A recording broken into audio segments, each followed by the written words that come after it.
Muy buenas noches. Mi agradecimiento a los organizadores de estas jornadas. Mm, Saben, no hace falta que lo diga, soy sapo de otro pozo, no pertenezco al derecho societario y he aceptado esta invitación simplemente agradeciendo que se nos permita seguir celebrando estos 10 años de vigencia del Código Civil y Comercial. Y por esta razón, entonces, he incorporado un tema que tiene que ver con el Código Civil y Comercial, que es el de la autonomía de la voluntad. Algunas de las cosas ya las dijo el doctor Rovira, otras cosas también han sido formuladas por los anteriores expositores, así que pienso que voy a poder ir rápido. El tema encuadraría dentro del primer tema que nos mostraron, tienen ustedes en Tucumán. Esto de hasta dónde la voluntad y hasta dónde la imperatividad del orden público, todas estas palabras que tienen muy diferentes significaciones para algunos, pero que nosotros vamos a utilizar simplemente como todas palabras que tienen algo en común, que son restricciones a la autonomía. Y por supuesto, como estoy hablando de estas sociedades de la sección cuarta, que también el doctor Rovira ya advirtió que se trata de estas sociedades que se llaman también de manera muy diferente, a él le gustó simples, otros prefieren reducirse a seguir diciendo son las de la sección cuarta, para no confundir con otra. Bueno, todo esto, en realidad la gran reforma que tuvo esta sección cuarta proviene de la crisis de la tipicidad. La tipicidad como modelo ha entrado en crisis no solamente en el derecho societario, es producto de mutaciones sociales en las que estamos viviendo en diferentes áreas. Ni que hablar de la falta de tipicidad en el derecho de familia, ni que hablar de la falta de tipicidad en otras áreas que no son las del derecho societario. Así que los societaristas, si bien es cierto, está este gran tema que una sociedad supone que existe otra persona jurídica, no se asusten por la falta de tipicidad, porque esto es algo que está en todo prácticamente en todas las áreas y no solamente en el derecho argentino. Cuando se sancionó el Código Civil y Comercial, mi querido amigo Daniel Vítolo se preguntó, ¿qué queda del derecho comercial? Y al poco tiempo escribió un artículo diciendo que quedaba todo. Y que quedaba todo porque el Código Civil y Comercial, a diferencia de los códigos decimonónicos, acepta específicamente la descodificación. No es un código que se las cree solo, sino que hay una aceptación expresa de la descodificación. Y la ley de sociedades precisamente es eso, un ejemplo de la aceptación de la descodificación. Y respecto de estas famosas sociedades de la sección cuarta, toda la doctrina argentina, los de mi generación y la del doctor Dazo, y las nuevas generaciones, se han encargado de señalar que hay un cambio de paradigma y que efectivamente de esta sección cuarta del Código de la Ley de Sociedades, de esta sí que no queda nada, lo que era al comienzo de lo que es hoy. No queda nada, porque al principio, como regía la tipicidad, bueno, esto era una cosa, y hoy como el mundo es de la atipicidad, entonces las de sección cuarta son otra cosa, y aquí viene la autonomía de la voluntad. Pero esa autonomía de la voluntad no significa que hay derechos absolutos. No hay derechos absolutos. Nadie tiene derechos absolutos, mucho menos ni los animales, ni nadie a los que le pretendemos seguir dándole derechos absolutos, ni los robots, ni nadie. Bueno, y como no hay derechos absolutos, para el régimen de las personas jurídicas, el artículo 150, igual que el 1709 para los casos de leyes que establecen responsabilidad, establece un orden de cómo se aplican estas leyes que vienen de la descodificación que se acepta. Entonces, el artículo 150 dice que las personas jurídicas que se constituyen aquí en la República se rigen primero por las normas imperativas de la ley especial o en su defecto de este código, segundo por las normas del acto constitutivo y tercero por las leyes supletorias. O sea, hay autonomía de la voluntad, pero hay también reconocimiento de que esa autonomía tiene restricciones. Entonces, si ahora me voy a la ley de sociedades, esta ley especial, que quisimos modificar en muchísimas cosas, y la comisión que integró, la comisión que estaba integrada por grandes juristas, grandes societaristas de Argentina, nos presentaron muchísimas cosas, pero el Poder Ejecutivo prácticamente dejó el 10% de las cosas que nosotros le pasamos. O sea, esta queja de que hay que modificar la ley de sociedades, quiero aclararles que había muchísimas cosas que podrían estar y que no están porque desde el Poder Ejecutivo se vetaron, no digamos, estoy utilizando la palabra veto en sentido amplio que no se aceptaron. Bien, entonces, vuelvo al tema. Yo tengo en la ley de sociedades dos grandes capítulos. Un capítulo de normas generales y después me empiezan ese capítulo segundo con las normas para cada tipo societario. Entonces, supuestamente, en ese capítulo primero tengo normas que se aplican a todas las sociedades, pero no es así, porque vamos a ver que en este capítulo primero hay normas que se aplican a todas las sociedades, pero otras normas que el legislador se encargó de decir a qué tipo societario se aplican. Entonces, por ejemplo, el artículo 13, no tenemos ninguna duda de estas nulidades, estas estipulaciones nulas. Son nulas las estipulaciones, ya lo saben ustedes, que algunos de los socios reciban todos los beneficios, que los socios, etcétera, etcétera. Allí decimos, no hay ninguna duda, no hay ninguna duda que estas normas se aplican a todas las sociedades. En cambio, el artículo 91, cuando habla de la exclusión de socios, está dentro de ese capítulo primero, que son disposiciones generales, pero dice concretamente a qué sociedades se aplican. Y dice que cualquier socio en la sociedad mencionada o en la responsabilidad limitada, o sea, está diciendo qué sociedades son las colectivas, las en comandita simple, la de capital industria, la participación, etcétera, etcétera. Entonces, la pregunta es, si yo tengo prevista en una sociedad que he constituido diciendo expresamente hoy que se rige por la sección cuarta, a esas sociedades que yo le puse que se rigen por la sección cuarta, le tengo que aplicar el artículo 93. Mi queridísimo amigo Rafael Manóvil dice, y si es una sociedad de personas, personalísimas, sí, pero es que yo tengo una norma muy expresa, la del 13, que no distingue, y tengo otra, que es la que me habla de la exclusión de los socios, donde sí me dice a qué sociedades las voy a declarar nulas como cláusulas abusivas.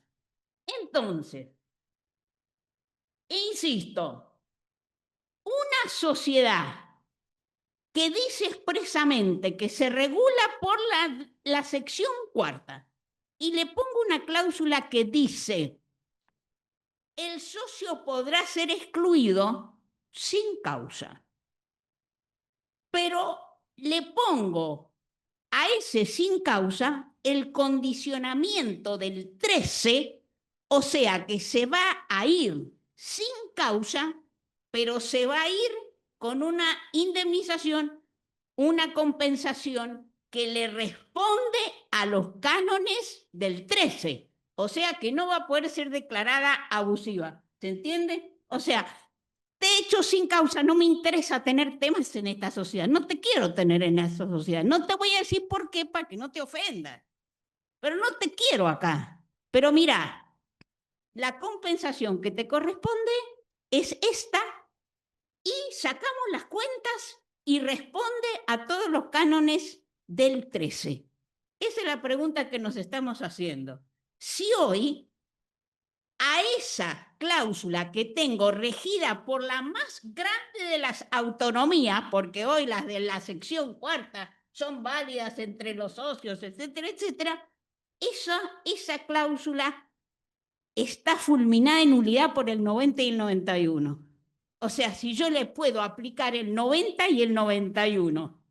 Bueno, a mí me parece que hoy, con este prestigio, si ustedes quieren, que tiene la autonomía y la voluntad, que desde el gobierno estén diciendo todos los días que hay que modificar el Código Civil y Comercial porque no respeta la autonomía y la voluntad, yo ya no sé cómo se respeta la autonomía y la voluntad más para las sociedades de la sección cuarta.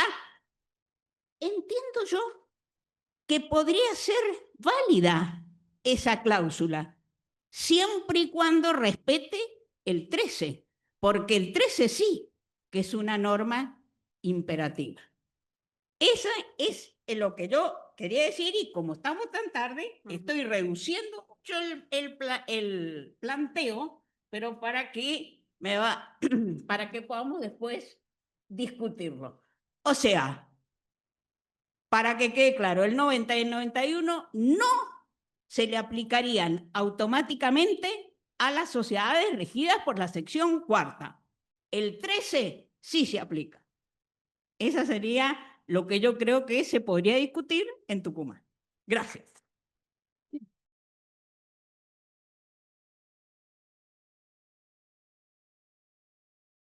Comienzo esta exposición agradeciendo muy especialmente al director del Departamento de Derecho Económico y Empresarial de esta facultad y a su equipo, el profesor Schorman, la invitación que me han formulado para participar en este brillante certamen preparatorio de la seguro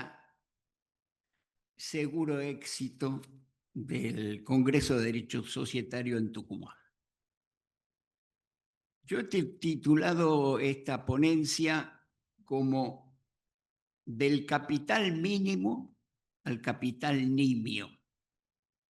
Y ya estoy adelantando entonces que el tema central de esta exposición versará sobre el capital, que es una de las estructuras fundamentales, por supuesto, del derecho societario, especialmente en las sociedades de capital, y que está en permanente cuestionamiento y permanente renovación, por lo que creo que es un tema importante para tratar en Tucumán. No necesito yo recordar a este prestigioso auditorio la significación que tuvo el capital como uno de los factores de producción, noción económica, en el nacimiento de las sociedades anónimas. La limitación de la responsabilidad y la incorporación del capital a un título de valor fueron los dos ejes centrales en ese origen que esencialmente siguen subsistiendo hasta la fecha. Pero el derecho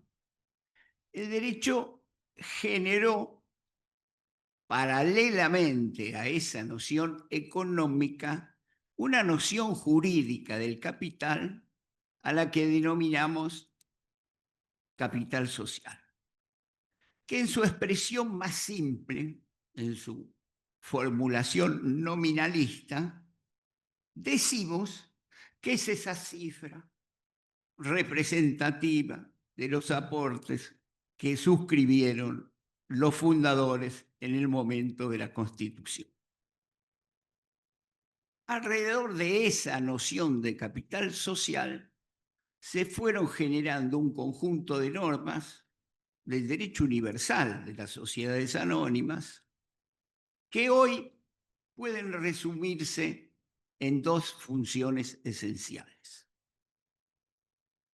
La llamada función organizativa, que consiste en determinar los derechos políticos y económicos de los accionistas en razón del monto de los aportes que contribuyen a la formación de ese capital social. En sus orígenes, hoy muy morigerados, la proporcionalidad entre ese aporte y esos derechos económicos y políticos era muy rígida. Hoy esa proporcionalidad está morigerada, incluso se avanza hacia una mayor morigeración, y este es un tema que nos puede obligar a pensar. Y esa estructura organizativa tenía como eje el valor nominal de las acciones, que simplificaba el cálculo para todo tipo de cuestionamiento y determinación de los derechos de los accionistas. La otra función que con el tiempo fue invadiendo esta noción de capital social y fue cobrando una significación que originalmente no tenía, es la llamada función de garantía en favor de los acreedores. Si bien los acreedores están respaldados por el patrimonio de la sociedad, como este es variable, la única porción de ese patrimonio fijo era el capital social, que supuestamente no podía ser afectado por decisiones arbitrarias de los socios y operaba como un fondo de retención y de garantía, por lo tanto, a los acreedores. Capital era, sigue siendo en la estructura tradicional, como una suerte del fiel de la balanza.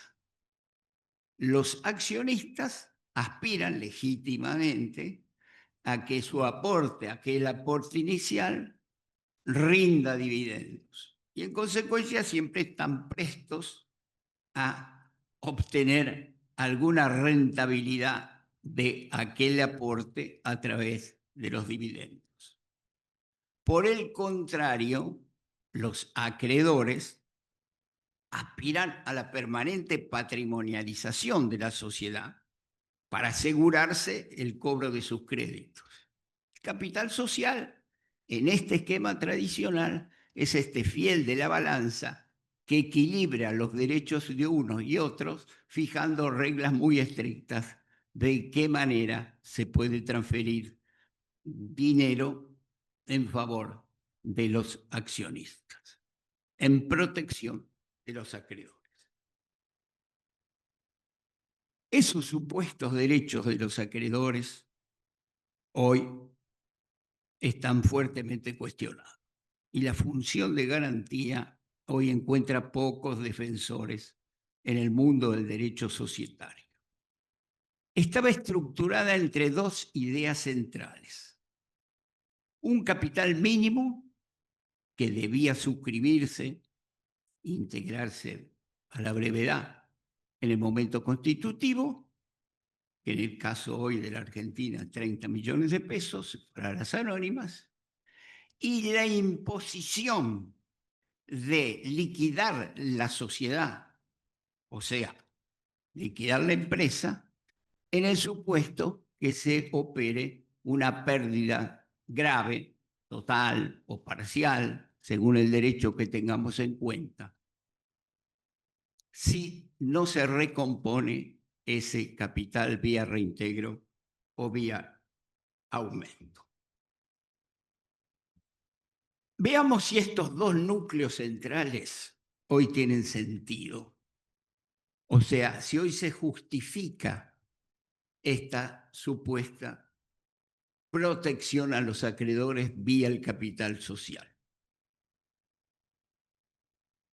Ha pasado mucha agua bajo el puente y en consecuencia esto ha generado una crisis de esta supuesta función de garantía. Por lo pronto, aquel esquema en el que fuimos educados, que todo tipo de empresas, cualquiera sea su magnitud y su actividad, tenían en el derecho una sola respuesta, una sola estructura jurídica que ofrecía el derecho. La sociedad no. Entonces, mm, también, por supuesto, el pariente pobre, que era la sociedad de responsabilidad limitada, salvo en algunos países.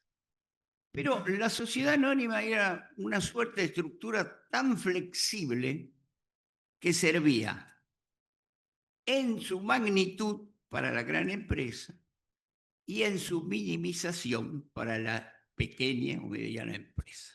Este esquema, felizmente, creo que ha sido superado. La tendencia hacia magnitud por el subtipo en nuestro país, por el tipo en otros países de la sociedad anónima cotizada, y hacia el tema de la pequeña y mediana empresa, todas las alternativas que ofrece el derecho societario universal, vinculadas con estructuras jurídicas donde prevalece la autonomía de la voluntad en su organización y donde los requerimientos de capital son tan mínimos que yo por eso califico mi participación como del capital mínimo, 30 millones, al capital nimio, 1 euro. Si esto es así, y esto es así, porque el derecho europeo ha consagrado, incorporado tipos que mantienen la estructura del capital como organización de los derechos de los accionistas, pero directamente desconocen la posibilidad de que sea una garantía a los acreedores desde el mismo momento que se fija como límite a la Constitución 1 euro. Nadie puede entender que la cifra de 1 euro garantice algo a algún acreedor. Entonces veo que este tema del capital mínimo, uno de los puntos centrales del esquema de garantía, ha perdido significación y en nuestro derecho se advierte claramente con las sociedades por acciones simplificadas que pueden constituirse con un capital de 2 salarios mínimos. Eso por un lado, capital mínimo. Por el otro lado, ¿tiene sentido liquidar una empresa porque la contabilidad dice que se perdió el capital originario aportada por los accionistas? Si nadie pide la disolución y la liquidación de esa sociedad.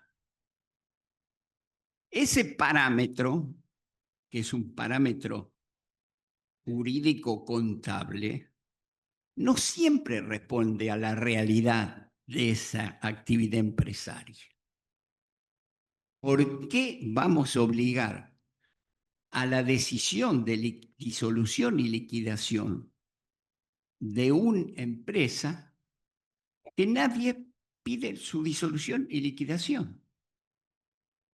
Y la prueba de lo que estoy diciendo es que en las situaciones de crisis hay que salir corriendo al pedirle al Congreso de la Nación que esta regla que impone la disolución por pérdida de capital sea suspendida. Y ya en Argentina le hemos visto esta suspensión en 3 oportunidades. España también suspendió la aplicación de este criterio de disolución con motivo de la crisis del 2008.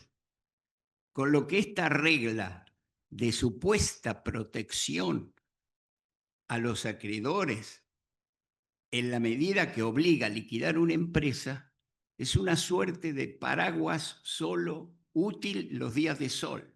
Porque cuando llueve hay que ir a pedirle al Congreso, escúcheme, suspéndala por favor porque no podemos liquidar empresas que todavía tienen posibilidades de subsistencia. Bueno. Por supuesto que todos sabemos que este criterio de garantía subsiste en la Europa continental y en América Latina. El mundo anglosajón hace años que ha desconsiderado la noción de capital social como fuente de protección, por supuesto lo ha sustituido con otro tipo de reglas, no es que la ha hecho desaparecer. Por eso esta clase que yo estoy dando acá sería una clase de historia de las sociedades, si se diera en algún lugar de Estados Unidos o de Gran Bretaña, esto sería historia, ¿no es cierto? Pero para nosotros es vigencia. Resumiendo entonces estas ideas como estímulos para considerar en Tucumán. Hoy el principio de capital mínimo cumple alguna función de garantía y aporta seguridad al tráfico. Si asumimos que no lo cumple, y yo me enrolo en esta postura, ¿qué mecanismos hay que establecer de garantía en favor de los acreedores, si es que hay que establecer alguno, que sustituya esa función? Es bien sabido, por ejemplo, que en el mundo anglosajón este mecanismo ha sido sustituido por la aplicación de una serie de test de solvencia y de balance, que son los más usuales, que tienden a proteger a los acreedores en la medida que le imponen a los administradores de las sociedades, que en ese mundo toman las decisiones de determinar y pagar los dividendos, le tienden a establecer unos límites, unos diques en la posibilidad de esta clase de distribuciones o cualquier clase de distribución, acompañado, por supuesto, por un severo régimen de responsabilidad, incluso penal, en esta materia. Y en materia de organización, ¿debe mantenerse en el régimen societario la organización de la sociedad en función del capital social? Personalmente me inclino a pensar que sí, porque creo que cumple una función, es fácilmente entendible por todos, ha funcionado como protección, sobre todo de las minorías. Pero lo que aparece como más dudoso es si esa estructura que se monta sobre el valor nominal de las acciones puede tener otro punto de apoyo, o sea, si podemos ir a acciones sin valor nominal. A mí el valor nominal personalmente solo me molesta porque limita la posibilidad de emitir bajo la par. Pero si encontramos alguna solución técnica que posibilite a la sociedad con alguna alerta de insolvencia financiarse a través de alguna emisión bajo la par, no estoy muy dispuesto por ahora a, a abonar su eliminación. Estos serían los dos interrogantes que yo quiero plantearles a ustedes y ojalá sean estímulo para que alguno tome alguna de estas ideas en favor o en contra y podamos discutir, debatir, coincidir o no en Tucumán con todos ustedes. Muchas gracias.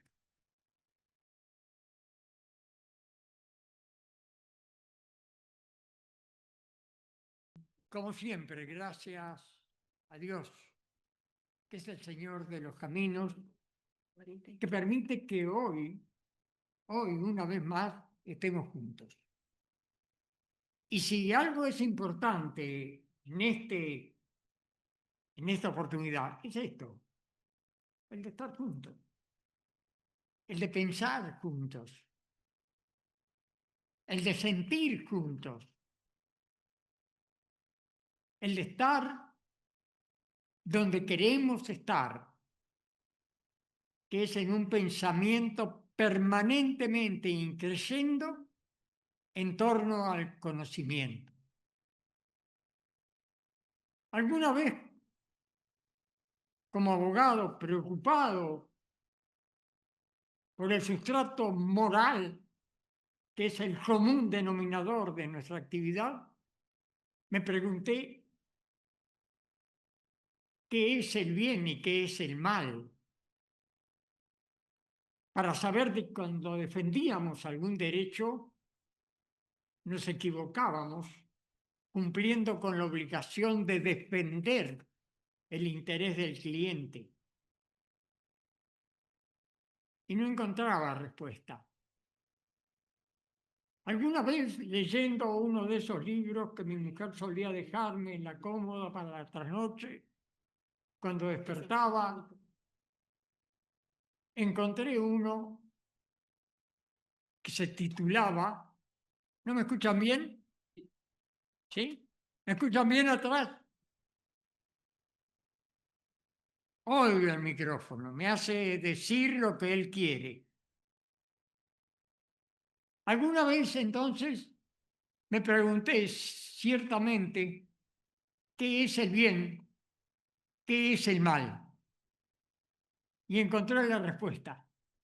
La respuesta estaba en un libro de un sacerdote y filósofo jesuita hindú que en alguna oportunidad vino a Buenos Aires. La respuesta estaba en aquel texto. Él se preguntaba también qué es el bien, qué es el mal. Y en la otra hoja, estaba la respuesta. Yo desconté que se trataría de una metáfora, aquella que los cristianos debemos entender por nuestra cuenta. Pero no, estaba la respuesta. Y la respuesta era el bien y el mal. El mal, la ignorancia. El bien, el conocimiento. Hoy estamos haciendo el bien. Y lo haremos de la manera que mejor sabemos hacerlo, de buena fe, de la palabra fundamental de la existencia, la buena fe.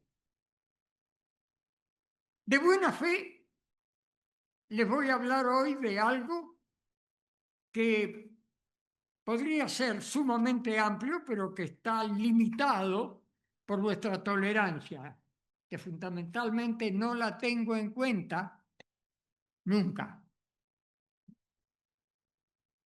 Por lo cual tengo que acudir al tiempo. Te ruego me hagas saber cuándo ha terminado esta expresión diletante. 6 minutos más. Hoy pensaba hablar de un tema, pero no sé si me voy a enfrascar totalmente en él. El tema era la capitalización de las deudas.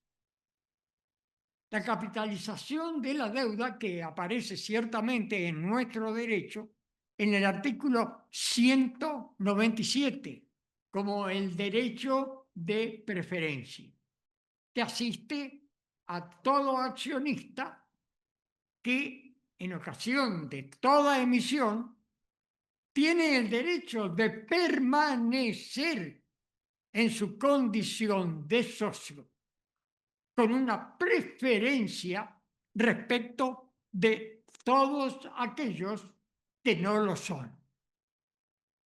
Aquí hay, evidentemente, un sustrato de justicia, que es el de adjudicar al fundador aquellos que inicialmente dieron el comienzo a esa persona jurídica que tendrá un patrimonio, que tendrá un nombre, que tendrá un domicilio y que se convertirá simplemente en nada más y en nada menos que en una persona más, una persona jurídica, con los mismos derechos y obligaciones paralelos, principios distintos, que los de la persona física. Dentro de el movimiento de la persona jurídica, el nombre, el domicilio y el patrimonio son atributos de esa personalidad.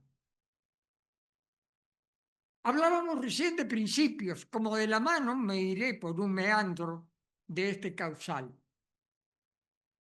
Un cauce importante, pero que tiene, como cuando llegamos al Taj Mahal, una cantidad de tentaciones tan grandes que cuando llegas al Taj Mahal, después de haber visto al encantador de serpientes, al individuo que está enterrado y saca apenas las patitas afuera de la superficie, cuando llegas al Taj Mahal está cerrado. Cosa que me suele ocurrir a mí, que cuando llego al final o al final propuesto, quizá me he perdido en algunos de estos meandros de aquel gran cauce. Y a veces vale la pena, vale la pena. Decía Buti con su humor y su sapiencia, no hay mejor manera de vencer la tentación que caer en ella. Y yo tengo cada tentación, a cada momento, que esgrimo algún recuerdo, algún concepto, algún pensamiento que siempre está vinculado al derecho, porque esta enfermedad común que nos une es el que nutre permanentemente nuestro pensamiento. Y si, como Descartes, pienso, luego existe, estamos todos existiendo, que es ciertamente el regalo mayor de la vida. Y en esta materia me acuerdo también de quien ha hablado recién de los principios, con tanta erudición, con tantos principios, tanto como los que tenía Groucho Marx, que eran infinitos, porque siempre preguntaba, si no te gustan mis principios, tengo otro. Y ciertamente hay tantos principios como refranes, de amanece tan temprano, pero no es, siempre es tarde. La verdad está siempre después de la medianoche, vuelvo a repetir, dicen los birmanos. Suponemos que estamos después de la medianoche y que todo lo que digo es verdadero y es cierto. ¿Por qué no pensarlo? ¿Por qué no pensarlo? Estamos hablando de principios. Aubry y Roe hablaron de principios y el derecho todo se hizo sobre el derecho patrimonial de la unidad del patrimonio. Pobre.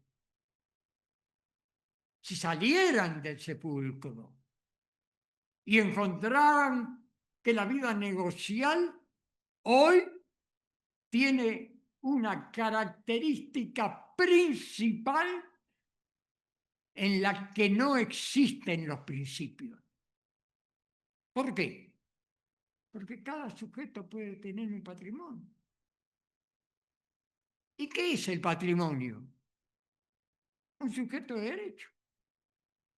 Ustedes me dirán que no, o que no. Si los patrimonios en negocios separados del derecho italiano es precisamente la individualidad, o diría yo, la singularidad jurídica de ese patrimonio, que tiene sus propios acreedores y que tiene sus propios deudores. Y si pensamos que ya la unidad del patrimonio es un mito, porque cada sujeto puede tener un patrimonio distinto, aplicado a negocios jurídicos separados, como textualmente lo dice el Código Italiano, entonces estamos en que se cayeron todos los principios. Y ese es el principio del derecho patrimonial, en el que el sujeto es un patrimonio. Thierry de Monterán llama a esto la agresión brutal a los principios. Pero no terminan ahí. Eso si hablamos del derecho societario. Y si hablamos del derecho concursal, la par condicio creditorum subsiste, está. Lo estudiábamos como si fuera la Biblia. en los mismos cursos de nuestro aprendizaje. Ya no, no solo son los derechos reales, es la inmisión de un derecho transversal, del derecho de la vulnerabilidad, que excepciona totalmente en una forma, yo diría visceral, aquellos principios. Agresión brutal de los principios, lo llamó Thierry de Monterrey en la Gazette du Paris del año 2015. Ya no son brutal, ya no es agresión brutal. Un minuto Hoy- para cerrar, doctor. Un minuto para cerrar. Va de chapa. 2 minutos de chapa. Bueno, después les puedo contar a ustedes en otra charla otra partecita de todo esto. Pasaron mis 10 minutos. Miren, yo me he pasado la vida robando, robando tiempo, que es el más valioso de los elementos. Los he robado y no he tenido correspondencia de parte de aquellos a los cuales les robé, porque debían haberme de alguna manera devuelto la gentileza de aceptar de nuevo mi tiempo. Pero no puedo hacerlo. Y además me queda poco.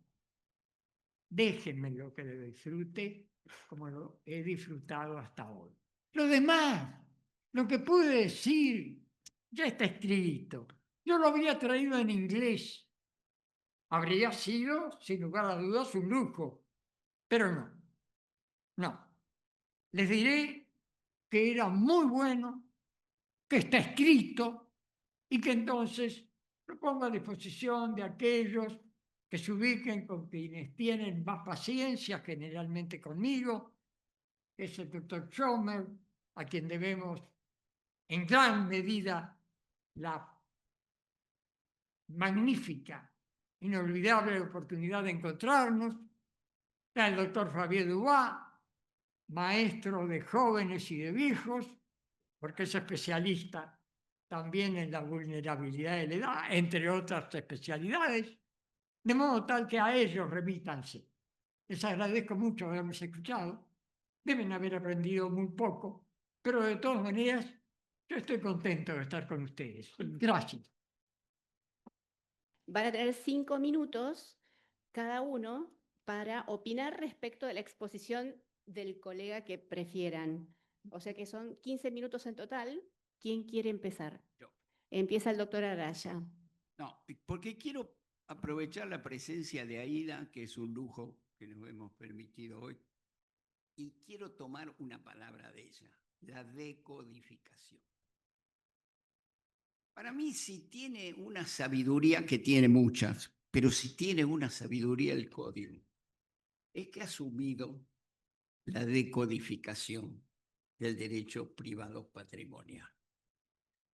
Y ha dejado fuera del código estas leyes especiales, sociedades, concursos, mercado de capitales, títulos, valores, que hoy constituye el núcleo central del derecho comercial en el marco de la unificación. Pero ahí lo que yo quiero plantearte es la paradoja que ha pasado. Tenemos un código actualizado y sabio, que se supone que en alguna medida va a cristalizar el derecho privado patrimonial. En alguna medida. Y por otra parte tenemos leyes especiales que se supone que las dejamos afuera porque requieren permanente actualización y permanente reforma, porque regulan la realidad económica que es muy viva y que cambia permanentemente. Y fíjate la paradoja que se ha dado. El código sabio está actualizado y las legislaciones especiales, que ustedes sabiamente las dejaron afuera, para que se actualice, no se actualiza. ¿Tenés alguna reflexión sobre esto? Bueno, en primer lugar, agradezco esto de sabio.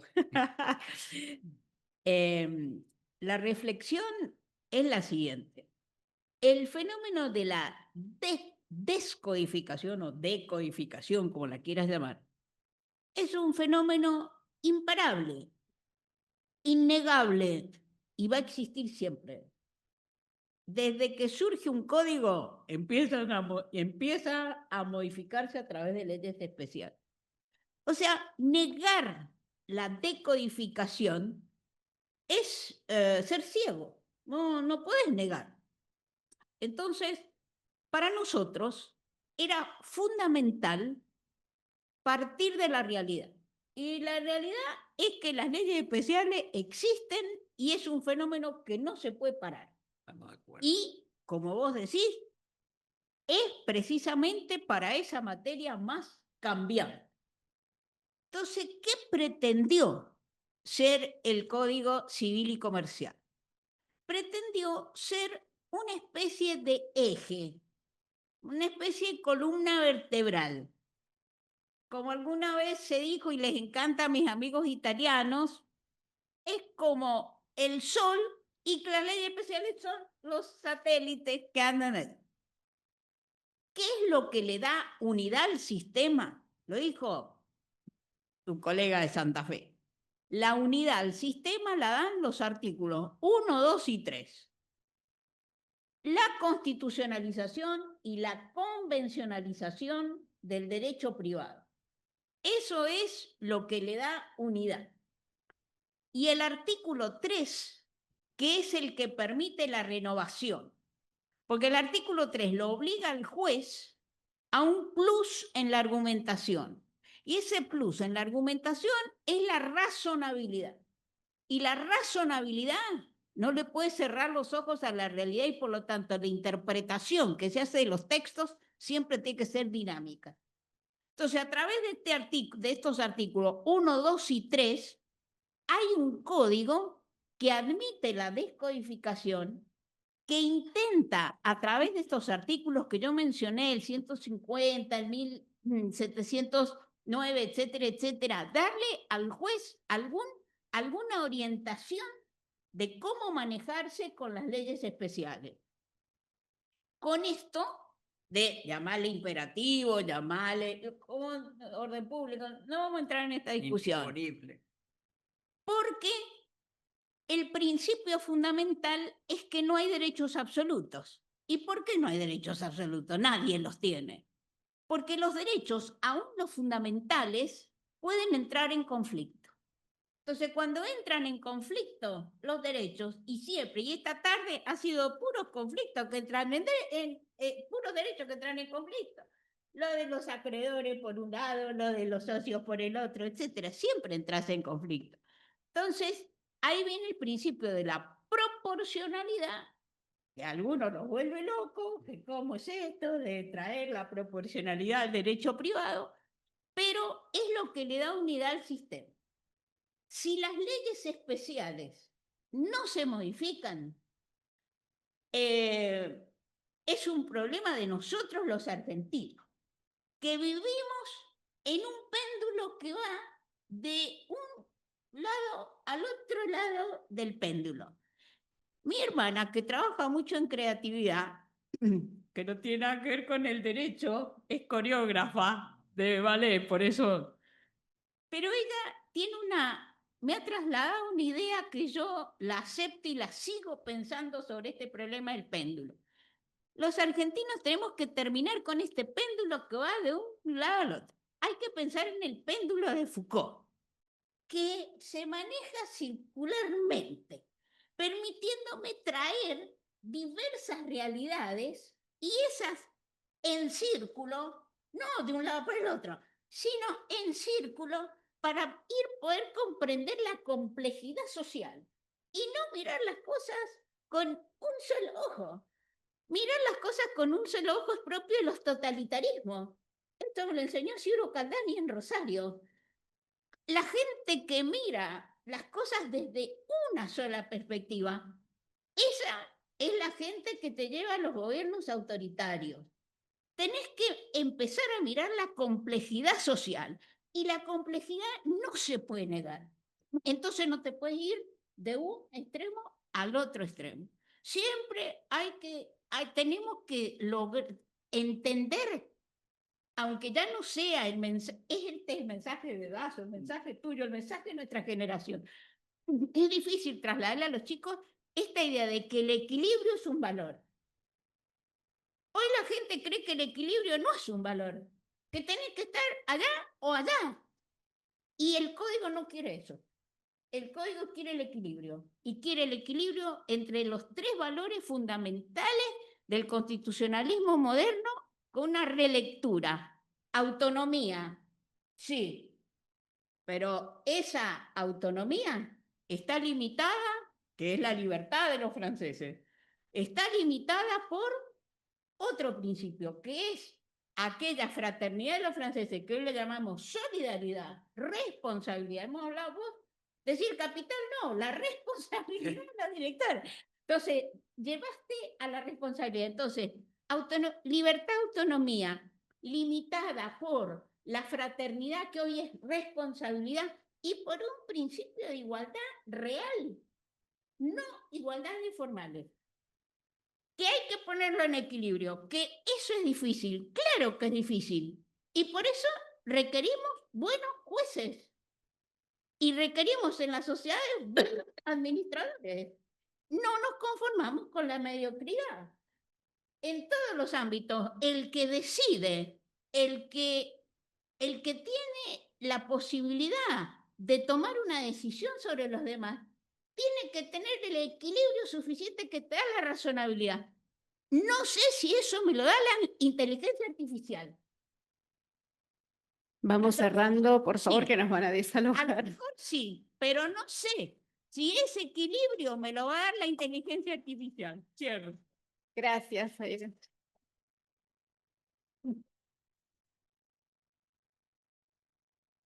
Doctor Dazo, 5 minutos para cerrar, pero 5. No es 5 minutos y 2 segundos. 5, por favor. Está No. llena. Está llena de ideas. Nos está esperando el doctor Richard. Concretarlas en 5 minutos serían estas. Poner referencia a algún hecho genérico, como este, el de la 19ª directiva de la Unión Europea, que aconseja no usar el término capital, por el distinto significado que en todos los ordenamientos tiene, lo cual lleva a una anarquía total en la materia más importante, que es la globalización del derecho. No olviden que el derecho patrimonial es un derecho de negocios y los negocios deben hacerse bajo reglas homogéneas. Y si esa diferencia es tan grande, se advierte por qué debe eliminarse el concepto de capital social. Debe eliminarse simplemente por la simple razón que en cada ordenamiento tiene distintos significados. Y más aún, entre los distintos ordenamientos. El concepto de capital social, de acuerdo a la directiva 19ª de la Unión Europea, debe ser eliminado del derecho patrimonial. Punto.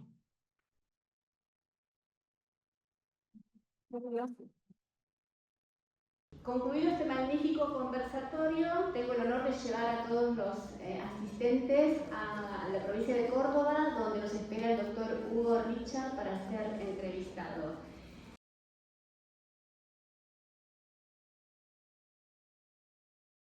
Doctor, ¿usted me escucha? Sí, escucho perfectamente, lamento que haya un cartel que cubre mi boca, aunque mantengo los ojos lo más vivaces posible. ¿Cómo le va, doctor? Muy bien. Lo escuchamos. ¿Quién es el que me va a entrevistar? Habla con Ángela Jerez, doctor. Ah, hola Ángela. ¿Cómo le va? Gracias, gracias, gracias. Bueno, esto más que un conversatorio por la hora parecería un brindis. Acá hace mucho frío y para mí es muy importante que nos encontremos o me entrevisten de nuevo 6 años después que lo hicieron en Rosario, cuando nos entregaron a la Escuela Cordobesa la realización del Congreso del año 22. Y me vienen tantos recuerdos a la mente. Y claro, voy a tirar algunas líneas. Sí, cierto, porque en esa fecha tengo que el doctor Miguel Araya le había dado a usted el testimonio para Córdoba 2022 y usted lo tomó bajo el lema de libertad bajo responsabilidad. Así es, así es. Y creo, frente a todo lo que he escuchado, que lo que hay que pensar es en una integración no solo normativa, sino profesional y operativa, inclusive operativa en la comunidad general de los negocios, excediendo los límites de la República, y bajo un principio fundamental, la buena fe.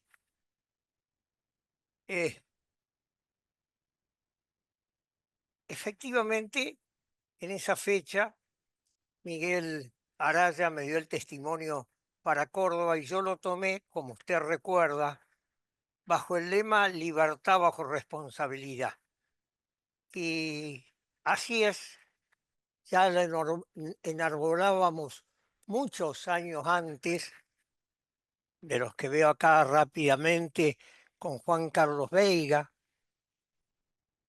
pero con Eduardo. Bueno, Para ahí, relacionar, perdón, doctor, sí, sí, sí, ¿no? gracias. Pregúnteme, es lo que Para, busco, que usted me incentive. para relacionar aquello con un tema actual ante el avance de los medios técnicos, ¿qué significado mantiene para usted hoy ese lema, libertad? Bueno, efectivamente viene atronando, como bien nos enseñó Eduardo hoy, al pensamiento pero está ligado al pensamiento que desarrollábamos con Aida, con Jorge Mossetti Turraspe, con Ricardo Lorenzetti. Quizás por eso el Triángulo Reformador me convocó con dos distinguidos juristas y conversamos en reiteradas y confidenciales eh, coloquios sobre la congruencia del título preliminar y la buena fe, con el límite de no dañar, y así se estructuramos la personalidad.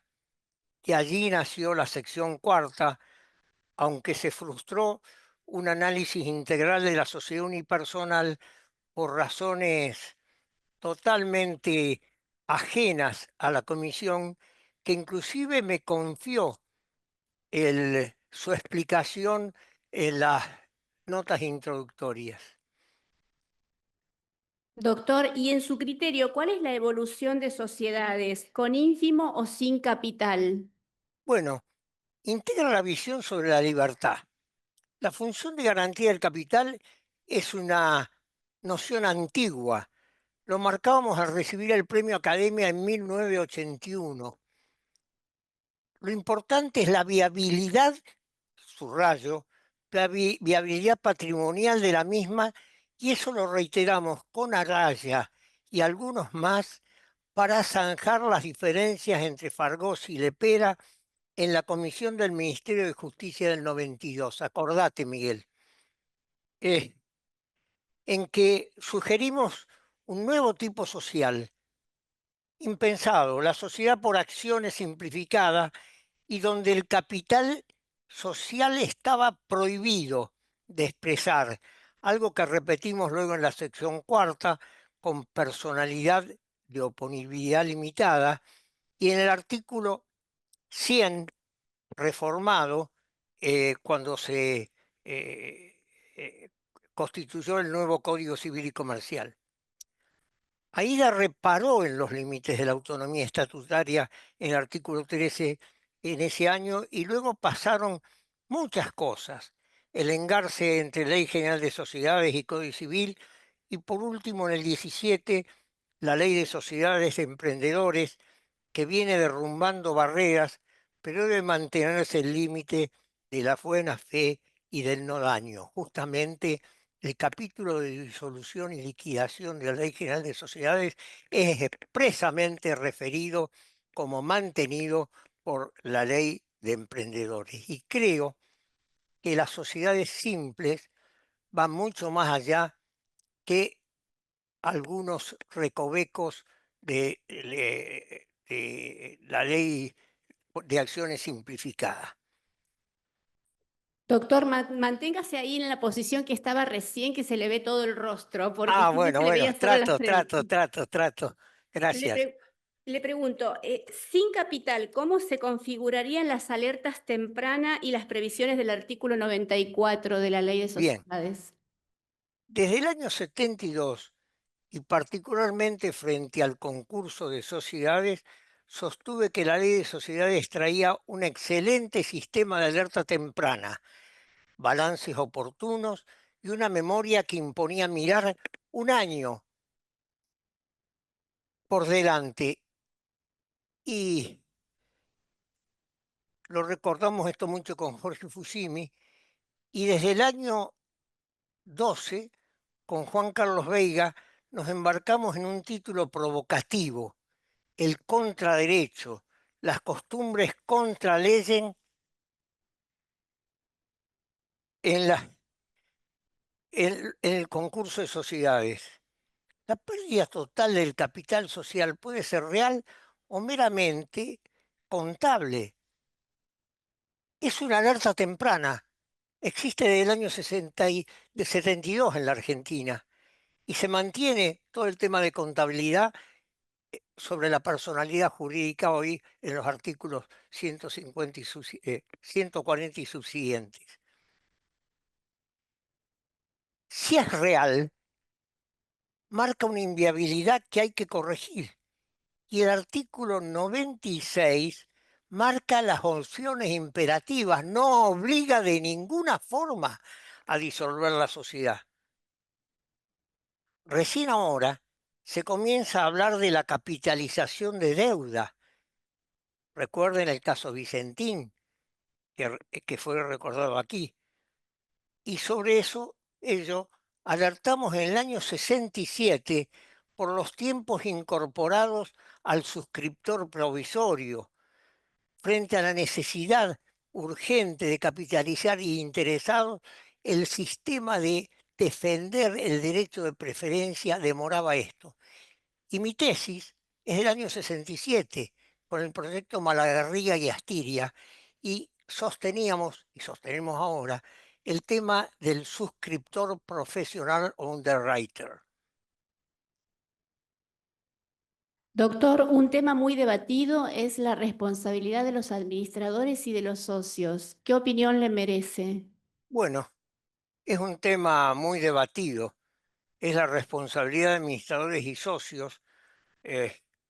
La mayoría de las tendencias doctrinarias concursalistas trata que el riesgo de los socios previsto en el artículo primero como configurante de un negocio de sociedad lo asuman los socios. Es la violación al Absolute Priority Rule, o sea, al cambio de situación de privilegio de los socios. Y fíjense ustedes que la jurisprudencia en general trata de justificar de cualquier forma la quita, la razonabilidad de la quita. Y usa para ello, por ejemplo, el artículo 52.2.4, o sea, el resultado de una liquidación ruinosa, y se olvida del artículo 99 de la Ley General de Sociedades, que, calificado por los artículos 150 y 167 del Código Civil por no vigilar, genera una especie de culpa ex lege, y pretender, si hay daño, siempre que se pretenda, que hay daños que deben hacerse cargo los acreedores a través de las quitas. Y del fraude a la ley jamás se habla.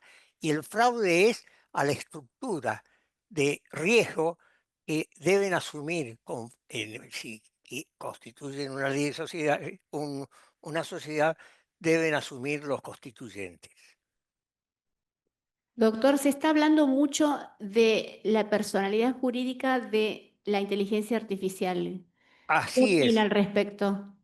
Es un problema de responsabilidad. En esta velocidad cibernética se plantea la posibilidad de la personalidad de la inteligencia artificial, sin responsabilidad de persona humana o persona jurídica creadora. Quizás podamos hablar de un centro procesal imputativo, como se hablaba el siglo pasado. Quizás podemos hablar que esto es opinable, pero que debiera responder alguien de los tremendos daños que se generan a través de esto. Hay multas continuas por violación de este punto. Debe haber alguien que pueda responder con una acción de trazabilidad humana, como originaria, como le señalaba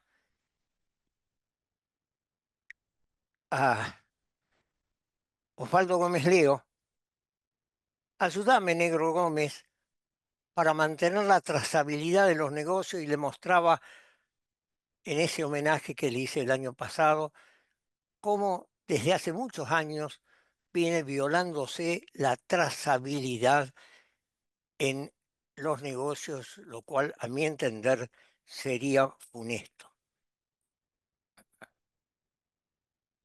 Estimado doctor, le agradecemos mucho esta entrevista. Muchas gracias. No, yo mucho más a ustedes, que ya en el ocaso de mi vida, lo escrito está en el templete que me han hecho en la manzana jesuítica, y luego en los archivos electrónicos de la academia van a encontrar mucho de eso. Y nos separamos. Hay líneas de puntos de partida que tenemos que encontrar el encuentro. Y en ese punto es muy importante la interactividad y una visión más amplia del mero tema de la crisis de las sociedades y las alertas tempranas. Muchas gracias a ustedes por estos minutos que me han brindado. Gracias, doctor.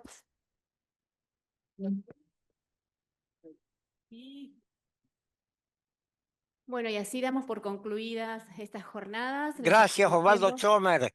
Muchas Adiós, gracias. doctor. Excelente, Adiós. excelente Les cónclave. agradecemos Un su gusto ver a presencia a tantos todos. amigos. Muchas gracias por estar siempre con nosotros. Los esperamos en Tucumán en septiembre, 15 de septiembre. 15 de septiembre en Tucumán. Nos vemos con nuevos y viejos problemas. 17 de septiembre. Gracias.